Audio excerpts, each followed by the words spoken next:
Those wild folks. They actually did it. I don't even know how to start this because what I just watched is so insane. I had so many emotions. I knew where it was going, and all of the emotions hit me right in the face. It was very intense. Hello everyone, welcome back. I am like trying to find the words to describe what I just witnessed for this finale. Invincible Season 3 is what we are here to talk about. Who am I? I'm Amanda.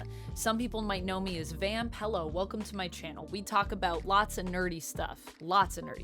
And one of those things is Invincible. And I am so glad that this season, I feel like, just put Invincible back on the map. We're gonna be talking about the entire season, so just a heads up, I'll probably be getting into spoilers, and we are gonna talk about what I liked, what I didn't like, some of the criticisms that people have had, and kind of my response to some of those criticisms, my take on that, and my overall rating for the show. So let's get into it. I feel like with season 2, the issue that we had is that season 2 had that mid-season break, and the thing that season 3 has done better than season 2, I would say, is that it did not have the mid-season break. It was able to keep the momentum going, and it didn't feel like the season was split into kind of 2 acts, which wasn't something that I really hated about season 2, but I definitely feel like it had a negative impact on the show. Season 3 was able to keep that pace going. It was able to build on itself, and not just build on itself with the season,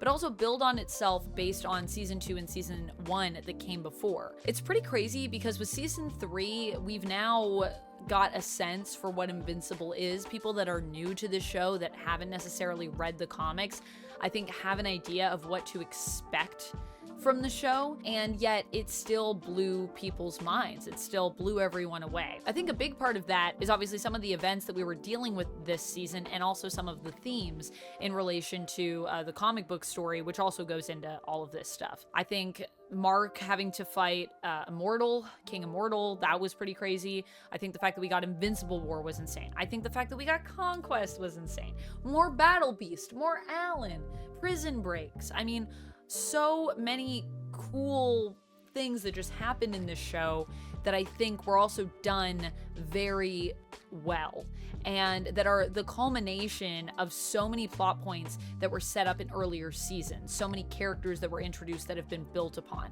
So I think the reason that season 3 hits really is because of the groundwork that was laid in season 2 and season 1. And the only thing I guess that I could say that might be negative is this is a season where I feel like if you didn't watch season 2 or season 1, there's probably stuff in here that just didn't hit as hard for you, because it is a story that is just so well crafted. And so I'm not sure if everyone can really appreciate that as much, depending on what their experience is with Invincible. But you know, that's only going to be a negative for some folks. I think the focus of this season, and something that I have really taken away from it, is Mark's journey. And I know there have been a lot of criticisms about Mark this season. A lot of people saying Mark can't win fights. A lot of people saying Mark's too sad about death. But also, at the same time, these are important journeys for Mark to be on. I mean, if you consider that Mark is still a young adult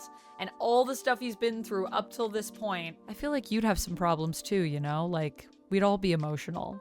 Mark needs a therapist, I think, honestly. And I loved watching his journey because it's him questioning whether or not he is really the hero that he wants to be, whether or not he's worthy of that title, of that description, and questioning what his boundaries are as a hero. Where does he draw the line? Should he draw the line? Especially in the finale, everything is built up to that moment, and that's why it's important for him to kind of have those sadder moments. I guess, you know, some people can't accept that, and some people just, if people aren't getting punched in the face all the time and being hit as hard as possible and one-shotted, it just becomes not exciting to them. I don't know. I think also I just need to accept that we are unfortunately in an era where media literacy is very dead and the dregs of it still exist in our society. But for a lot of people, media literacy just isn't really a thing anymore. People don't really know how to appreciate or interpret a story that isn't just the surface level. and Invincible does have a lot of depth to it. So, of course, on that note, if you aren't already following me on TikTok, please do. Please follow me there. Where I see a lot of, I mean, both sides of it, but there's definitely a lot of media illiteracy everywhere on the internet, let's just say. And if you would like to, you know, maybe enjoy some actual media literacy, I also have a Patreon, and we're going to be doing a comic book club. I think Daredevil Born Again is our next comic book club over there, which I'm very excited to be going through and discussing and analyzing and just really digging into. I think it's going to be really cool to explore as well with everything that's happening in the Daredevil Born Again series, but I digress. Back to Invincible. I feel that that was a journey that just a lot of people didn't really fully comprehend. A lot of people also saying that Mark shouldn't be with Eve because, like, he's just not tough enough to be with Eve, as though that's also what impresses Eve. Like, I was like, I think Eve really likes Mark and appreciates that he cares about other people and is considerate, as she too is one of those people that really cares and feels deeply for others. And I also feel like Mark and Eve are really great for each other because they balance each other out. I think Mark really lifts up and sees Eve for the amazing woman that she is, the amazing hero that she is, how capable she is. She's so determined and committed, and she just has such a kind heart. Something that Mark also has, but Eve is also able to put into perspective sometimes when Mark is beating himself up to say, hey, like, let's unpack this. Like, it's not just about you messing up, Mark. You're doing your best, and there's a lot of good stuff you're doing too. I know in my relationships, something that I have struggled with, that I think everyone struggles with, right? I think this is a very human issue that we see explored in this season. The feeling of our self-esteem, of are we good enough? Do we deserve to be loved? Do we deserve to be celebrated? Do we deserve everything our hard work has gotten us in life?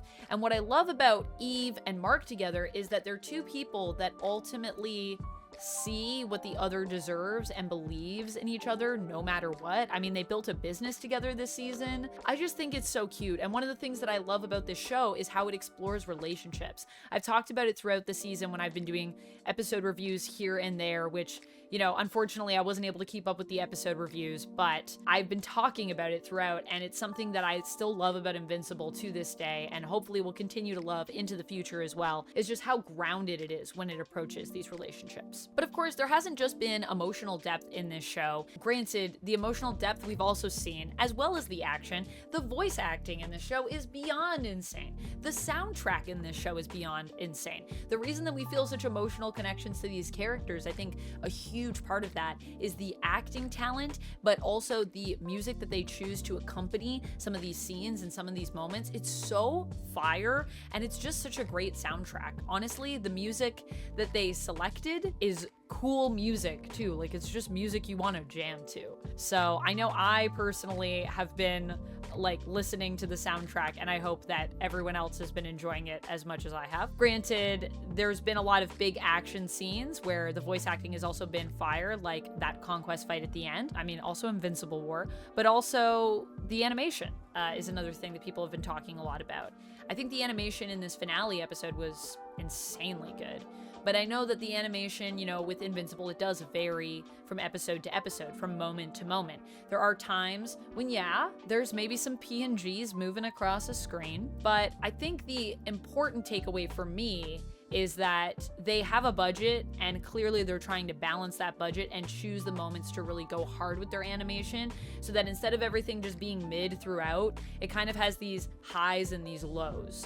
And for me, I also just don't really mind if like a background is a static image. It doesn't take away from the moment so much for me. I think also just because it feels kind of comic booky. I mean, a lot of the times when we're reading comics, I mean, the whole time I'm reading a comic, the image is still. The most that I have to put like action into my comic when I'm reading is if I have like a panel to panel viewer, which really now I think only exists on Marvel Unlimited since Comixology is dead, and I guess DC Universe probably has it. I'm not subscribed to DC Universe right now, but I should do that. But that's about it, you know, like if you don't have panel to panel reading, it's just an image. You're just looking at an image. So that doesn't really bother me too much, but I know there've been a lot of critiques and a lot of people hating on the animation because they just feel that it's cheap. And while I agree that in moments it is is cheap. It's so that they can put that money into big moments. And I think that that's smart, and that ultimately it does still work for the show. So the animation doesn't really bother me that much. I also like the style, and I think some people just don't like the look of the show, but I think it matches a lot with the feel of the comic, and so I like the style. I think when some people are criticizing the animation, they're actually criticizing the style. Sometimes when people criticize things, they know not what they're really criticizing. You know what I'm saying? But yeah, a lot of great moments this season, a lot of amazing character development across the board. The fact that we lost Rex, the fact that, of course, Robot, as we know from the comics, is gonna take on Rex's name, going from Rudy to Rex. Yeah, there's just been a lot of evolution of these characters, and there's a lot that they're building up for the next season with this finale that I am very excited to see in season 4. So hopefully season 3 has only grown the fandom, or you know, if there are people that weren't in it before, it's going to encourage them to go back and watch, because I just feel like it's been the strongest season we've had to date. Ultimately, I think giving this season a score, an overall rating, I would give it a 5 out of 5. I think it's the best season that they've had. I think it's honestly, it's better than season 1. Now, granted, it's because we've built a lot of stuff up, so that's why it's so good.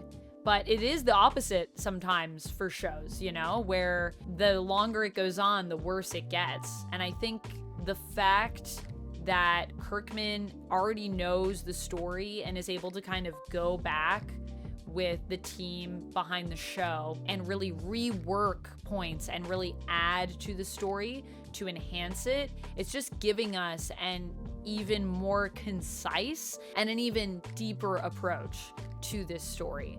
I loved the part that they added in this finale with Conquest revealing to Mark that he's actually the saddest boy of them all, and that no one likes him, everyone's afraid of him, and that it actually makes him miserable. And I love this idea that Conquest just tells that to people before he kills them, because he has no one else to talk to about it. I don't know, there's something really sad about that, and it's also kind of a side of the Viltrumites that we've kind of had hinted at, like through Nolan, which it makes you think like, oh, Nolan is just a Viltrumite that was on Earth, so now he has this understanding, this value of life that he didn't have before he went to Earth. His experiences there changed him. But the reality is I think that maybe Viltrumites are slightly in denial and they think they're all a bunch of toughies, but inside they all kind of want to be a softie, but because it's not part of their culture, they have to repress all of that, which is, I don't know, it just adds a layer of complexity to the Viltrum Empire. So I'm curious to see